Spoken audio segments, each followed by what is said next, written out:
Evet, bana bu fırsatı verdiği için Sağlık Bakanlığı'nın bu muazzam organizasyonunda bana da bir konuşma fırsatı verdikleri için 20 dakikalık, 15 dakikalık. Onun için çok teşekkür ediyorum ve kolay gelsin diyorum. Geleceğimiz bağırsaklarımızdadır. Evet, bunu anlatmak istiyorum. 3 rafine olmuş, yani fabrikadan çıkan ürünlerden dost olan bağırsak floramızı yok ederler. Üçü de rafine olmuştur ve de kronik inflamasyonu başlatırlar. Bunlar hangileri? Kronik inflamasyonu başlatanlar, rafine şekerler, yani rafine toz şeker, bildiğimiz sofra şekeri, şuruplar, mısır şurubu şekeri, tamamen kimyasaldır. Yani nişasta bazlı şeker, namı değer. Rafine unlar ve rafine unlardan yapılmış olan ekmekler ve nişastalar ve fabrikadan çıkmış, tamamen fabrikasyon olan, endüstriyel kullanım için yapılmış olan sofra tuzları. Bu üç beyazdan fırsat buldukça yavaş yavaş anlatacağım. Şekerin 46 seneden beri Oxford profesörü John Yudkin, saf, beyaz ve öldürücü diyor. Bakın 46 seneden beri bilinen bir şey, beyaz. Ve 2012'deki Guardian, en önemli saygın mecmua, İngiliz gazetesinin pazar ön kapağında diyor ki, bu ilaç hayatları mahveder. This drug ruins life. 2014'teki Londra'da toplantıda, benim de katıldığım toplantıda Robert Lustig diyor ki, kick your sugar habit. Mısır şurubu toz şekerden daha fazla toksik olduğunu gösterdi Robert Lustig.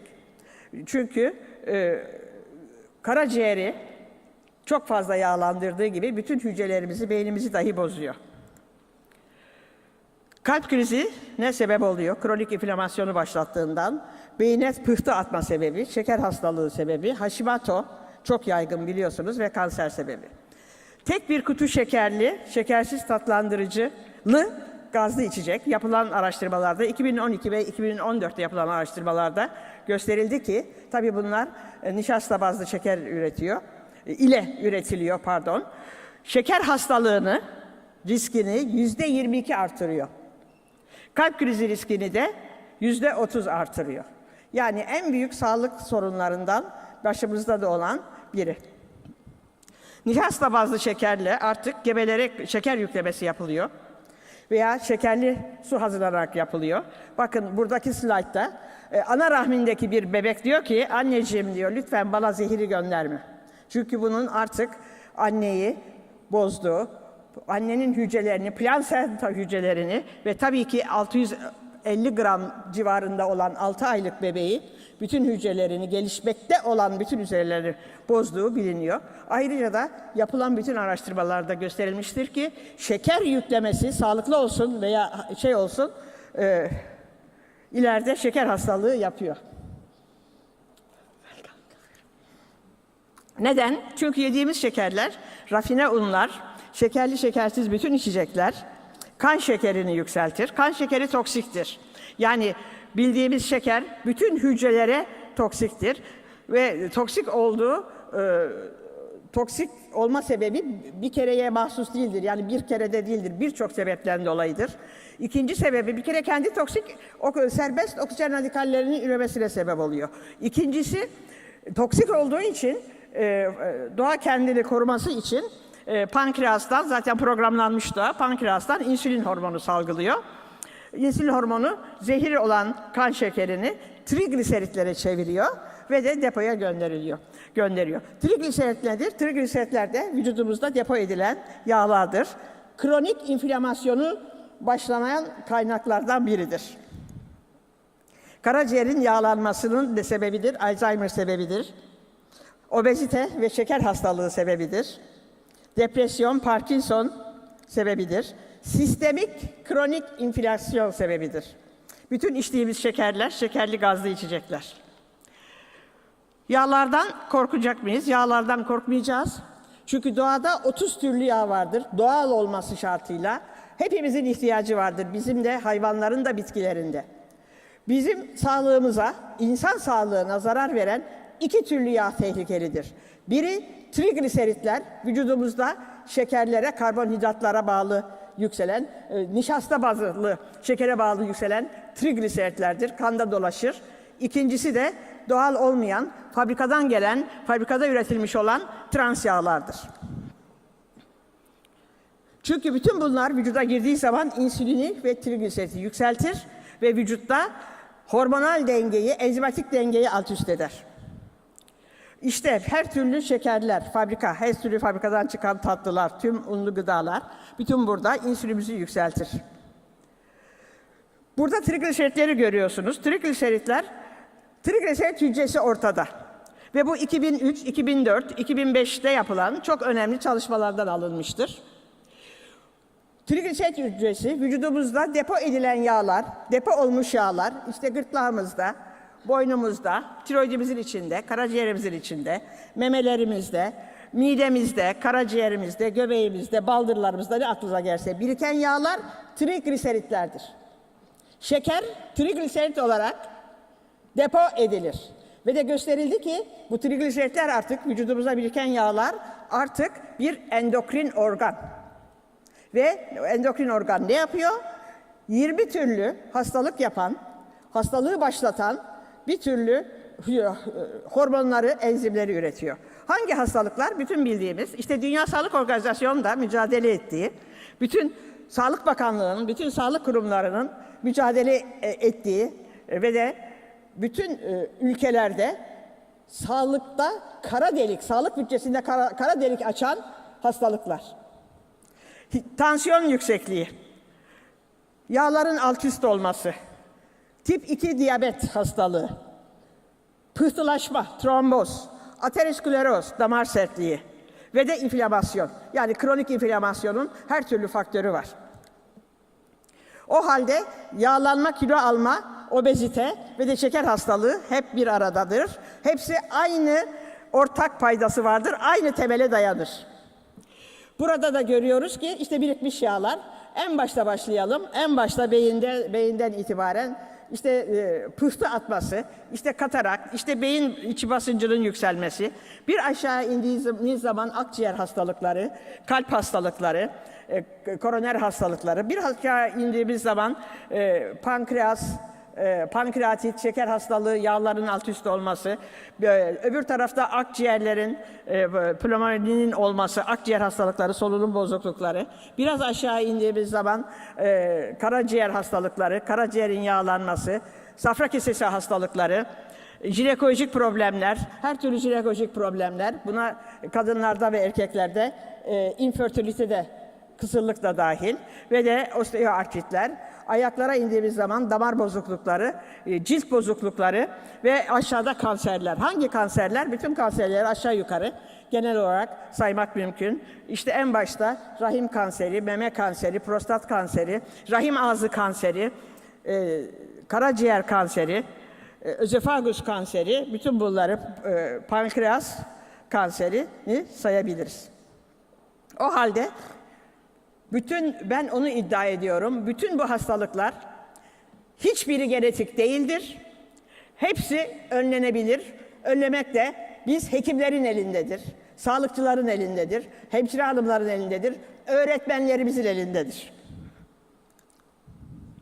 Asla genetik değildir ama aynı aile içinde tabii ki gözükür. Aileseldir. Ailesil olması genetik olduğunu göstermez. Çünkü ailede biliyorsunuz bizim armut altına düşer diye bir lafımız vardır. Çevreseldir, beslenme tarzıdır, yaşam biçimidir. Artık bunu biliyoruz. Ve aşırı miktarda trans yağlar tüketimine bağlıdır. O halde trigliseritler, insülin ve şekeri yükseltmeyeceğiz. Çünkü bunlar yükseldiği zaman özellikle insülin yükseldiği zaman insülinin artık tansiyonu yükselttiği gösterildi. Kalp krizinin ve felcin sebebi olduğunu biliyoruz ve kanser sebebi olduğunu biliyoruz. Çünkü insülin hormonu büyüme hormonuna benzeyen bir faktör üretiyor. Insulin-like growth factor 1 hücre yapımının fazlalığını gösterir. Aynı zamanda insülin hormonunun yüksekliği kanın pıhtılaşmasını sağlar. Yani şimdi Sağlık Bakanlığı'nın çok güzel sigarayla veya Yeşilay'ın sigarayla savaşında ne diyor? Trombositleri artırır, pıhtılaşmayı artırır kanın. Tabii doğru. Sigara, senelerden beri mücadele ediyoruz sigarayı. Şeker de aynı şekilde trombositleri yapışmasını artırıyor. Kanın yoğunluğunu artırıyor. İnsülin ne yapıyor? Trombositlerin birbirine yapışkanlığını artırıyor. O halde şekerin yoğunlaştığı bir kan dolaşımında trombositler de birbirine yapışması artarsa tabii ki pıhtı olur. Tabii ki beyne pıhtı atar. Tabii ki kalbe pıhtı atar. Aynı zamanda rafine olmuş unlar ve rafine olmuş unlardan yapılan şekerler bağırsak florasını, dengesini bozuyor. Çünkü bağırsak florası biliyorsunuz sağlığımızın merkezidir. Ve bağırsak floramız bugün artık çok önemli sağlık kaynağımızdır ve çok önemli, çok ciddi hastalık kaynağımızdır. Sayın Kampel, Natasha Hanım bunu da gayet güzel anlatacak. Onun için ben buraya çok dokunmuyorum. İşte burada görüyorsunuz, ve benim konuşma sürem ne kadar Halit Bey? Ben her zaman kesebilirim yani. Çünkü arkadaşlara da... 8,5 dakikam varmış, tamam teşekkürler. Burada görüyorsunuz bir metabolik üçgen. Yani burada çok yakışıklı, uzun boylu bir Türk beyni görüyorsunuz. Ama hafif böyle birazcık bel çevresi kalınlaşmış, genişlemiş. Yani karaciğeri yağlanmış. İşte bu metabolik üçgenin bir göstergesi. En üstte insülin yüksekliği, üçkenar üçgenin en üstünde insülin yüksekliği, en altta da trigliseritler. İki göçleri trigliseritler. O halde eğer göbeğinizde böyle bir hafif şişlik varsa göbeğinizde yangın var. Fire in the belly. Ve bu olduğu zaman kronik inflamasyon olduğunun bir göstergesi vücutta. Öyle damdan düşer gibi değil, zembille damdan düşmüyor. Bu senelerce yavaş yavaş gıdım gıdım ortaya çıkıyor. Neler oluyor? Bakın en başta Alzheimer, onun tam karşısında Parkinson, şeker hastalığı, kalp hastalığı, otizm niye bu kadar çok arttı? Felç, inme dediğimiz kanserler ve artritler. İşte Göbekli Tepe'yi görüyorsunuz. Burada metabolik bir üçgenin resmidir bu. O halde rafine olmuş unlar, hepsi tatlandırıcılar, mısır şurubu şekeri, nişasta bazlı şekerler, diyabet hastalığı ve kalp krizi sebebidir. Peki ekmek yemeyecek miyiz? Bana her zaman sorulan soru, kutsal değil mi? Cüce modern buğday proteinleri insülini aşırı yükselttiği gösterildi. Kan şekerini aşırı yükseltiyor. Çünkü buğdayda 23.000 türlü gliadin, gluten, lektin var. Bunlar doğal olarak tahıllarda ve buğdaylarda mutlaka olması lazım. Çünkü doğanın bütün zulmüne karşı, meşakkatine karşı o başakları korumak için doğa onun içine koymuş oluyor. Fakat hibrit olan buğdayda maalesef çok fazla var. %60, %80 oranında. O halde cüce modern buğday kan şekerini aşırı yükseltir ve de insülini aşırı yükseltir ve de iştahı kamçılar. Proteinlerden biri, glutenlerden biri lektindir, antikordur. Bu bütün hücreler için histotoksik olduğu gösterilmiştir. Özellikle bağırsak hücrelerimizi parçalar, bağırsaktaki dost bakterileri yok eder, bağırsaktaki düşman bakterileri çoğaltır. Yani göbekteki yangını başlatır, bağırsaklardaki ve sistemik olan inflamasyonu başlar. Ama bunu önlemek elimizdedir. Ben bunu anlatmaya çalışıyorum. O halde bütün bu hastalıklar hiçbir zaman genetik değildir. Ve tam buğdayda bulunan karbonhidrat, aminopektin A karbonhidratı da iştahı kamçılar. Sizi yedikçe yedirir, yedikçe yedirir. Aynı zamanda yedikçe. İşte burada bir sağ tarafta, pardon size göre sol tarafta bir sağlıklı bağırsak görüyoruz. Vililerini görüyoruz, bağırsak hücrelerini görüyoruz. Sağ tarafta da parçalanmış olanı görüyoruz. İşte bütün toksinlerin, şekerlerin, rafine olmuş her şeyin bağırsaklarda yaptığı olay bu. Böyle olunca ne oluyor?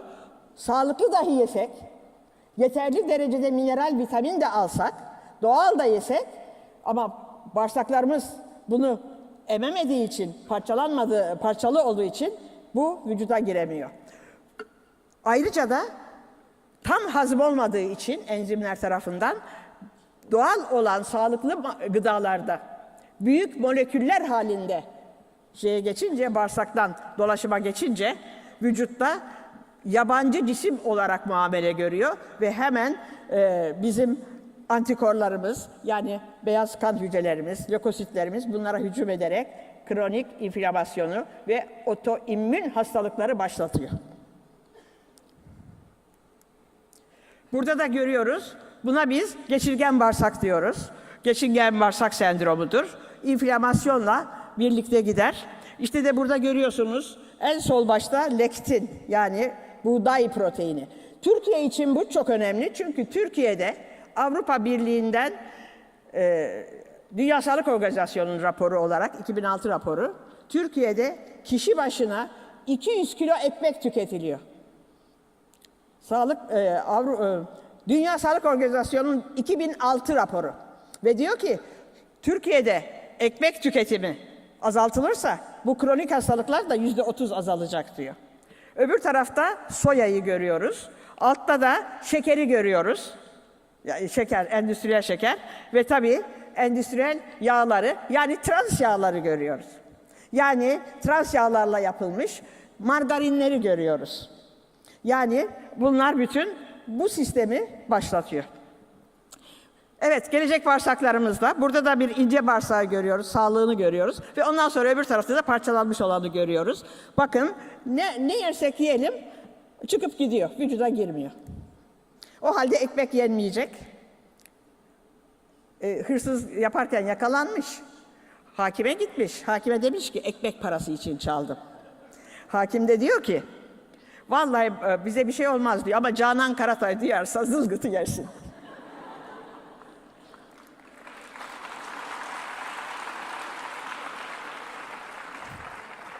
Evet, beyazlardan tuza geldik. Kristal kaya tuzu. Kristal kaya tuzu halit mineralidir.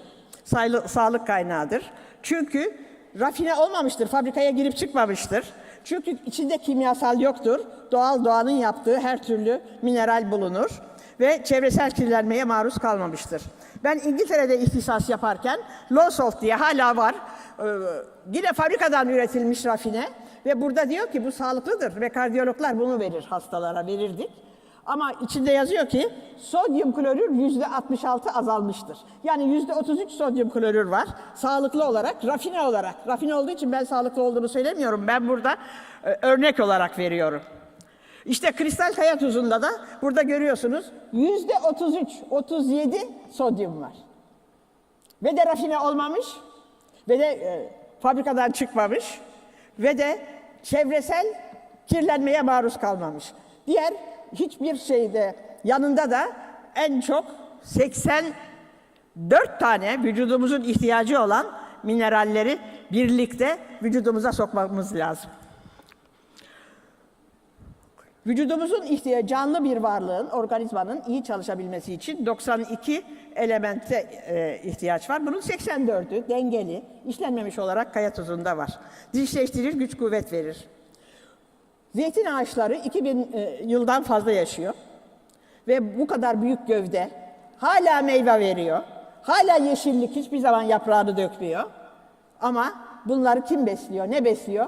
Tabii ki kayalar besliyor. Tabii ki kayaların tuzu besliyor. Şu kadarcık topraktan mı bu kadar büyük gövde beslenmesine imkan var mı? O halde kristal kaya tuzu %37 sodyum içerir. Yani ben burada hekim arkadaşlara lütfen sesleniyorum. %90-99 değil, %33'tür. Tabii yeresel olarak 33, 35, 37 yani kesin bir rakam değil ama 30'un içindedir sodyumu. Onun için sağlıklıdır diyoruz. %30 sodyum. Zaten insan vücudu sodyumsuz yaşayamaz. Bağışıklık sistemini güçlendirir. Bağırsaklarımızı güçlendirir. Peki sofra tuzu, işte sofra tuzu bu endüstri için yapılmıştır sofra tuzu. Endüstrinin en aşağı 10-15 endüstride kullanılır. Her türlüsünde. Petrol üretmek için, makine üretmek için, tuzları üretmek için, kimyasalları üretmek için her türlüsünde kullanılır. Burada görüyorsunuz bu saftır, %99 sodyumdur, kimyasal içerir. Bir de sofra tuzu olduğu zaman en sağda görüyorsunuz da gayet küçük gözüküyor. İçine biraz da alüminyum silikat eklenir, akışkan olsun diye. Alüminyum silikatında, alüminyumda biliyorsunuz Alzheimer yaptığını biliyoruz. Kimyasal doludur. Tansiyonu yükselten budur. Tansiyonu yükselten %99 sodyum içeren sofra tuzudur. Değerli hocam, toparlayabilirsek. Tamam, bitiyor. Kristal kaya tuzu ömrü uzatır. İbn Sina'dan geçiyoruz. Yemeğimiz 2 öğün sağlıklıdır, 3 öğün hastalıktır der. Yaşımız ilerledikçe hareketlerimizi de ona göre artırmalıyız der. Hipokrat da uzun yol yürür, uzun yaşar der. Vücudumuzun %60'ı sudur. Burada bitiriyorum. Her hücrelerimizin %60'ı sudur. Bu su saf su değildir. Bu su minerallerle dolu, sodyum klorürle, en çok sodyum klorürle dolu bir vücuttur. Vücudumuzda 2 türlü okyanus vardır. Dış okyanus, iç okyanus. Dış okyanus dolaşım sistemimiz, kırmızı kan, beyaz kan. Bunun biliyorsunuz en büyük elementi sodyumdur. %40 falan civarında ölçülür. Hücre içindeki okyanus, iç okyanustur. Hücre içinde de magnezyum, potasyum, fosfor hepsinin bulunması gerekir. O halde dengeli doğal beslenme şarttır. Teşekkür ediyorum. Evet hocam, biz de sizlere teşekkür ediyoruz.